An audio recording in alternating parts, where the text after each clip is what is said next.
যারা টিনেজার তাদের জন্য কিছু কথা বলবো এখন। তোমরা যখন ছোট আছো, কলেজে পড়ছো বা স্কুলে পড়ছো, তোমাদের সবসময় তিনটে জিনিস মাথায় রাখা উচিত। যে কখনো তোমরা আনন্দ করো, ফুর্তি করো, এই বন্ধুর বাড়ি যাও, সেই বন্ধুর বাড়ি যাও, খুব ভালো কথা, কিন্তু কখনো নেশা করো না। সিগারেট, বিড়ি, মদ, গুটকা, পান, জর্দা ইত্যাদি কোনো নেশা করো না।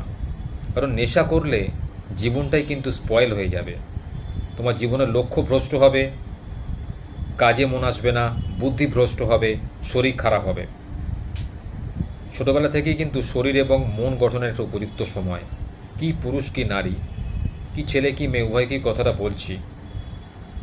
মনটাকে স্বচ্ছ রাখতে গেলে পারলে খুব ভোরে উঠে যোগা প্রাণায়াম করো, দরকার পড়লে অ্যারোবিক এক্সারসাইজ করো বা বাইরে যাও, মর্নিং ওয়াক করো, কিছু ভালো কাজেতে সময়টাকে ব্যয় করো। দ্বিতীয়ত কি, কখনো তোমার বাবা মায়ের কথার অবাধ্য হয়েও না। যারা জীবনে বাবা মায়ের কথার অবাধ্য হয়ে ভুল কাজ করেছে, তারা কিন্তু পরবর্তীকালে পৌঁছতেছে।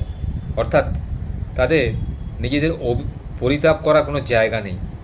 বাবা মা ভুল শোধরানোর জন্য আমাদের অনেক সময় বকাবকি করেন, বা আমাদের ভুল রাস্তা থেকে সরিয়ে আনার জন্য, সঠিক রাস্তা নিয়ে আসার জন্য হয়তো ধমক দেন বা শাসন করেন।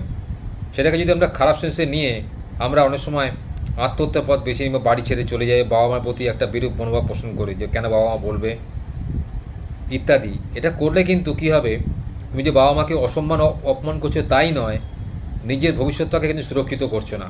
কারণ কোনো বাবা মাই চায় না তার সন্তান খারাপ রাস্তায় যাক।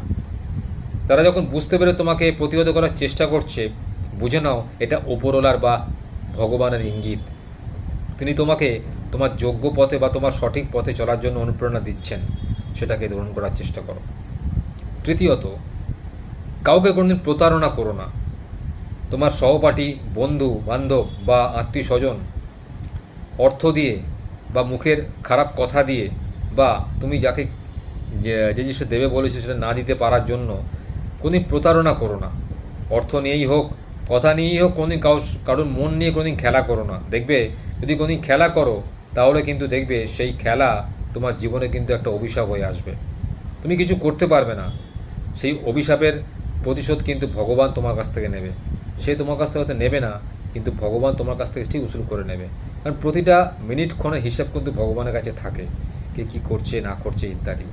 তাই ছোটোবেলা থেকেই নিজের জীবনটাকে গড়ার চেষ্টা করো।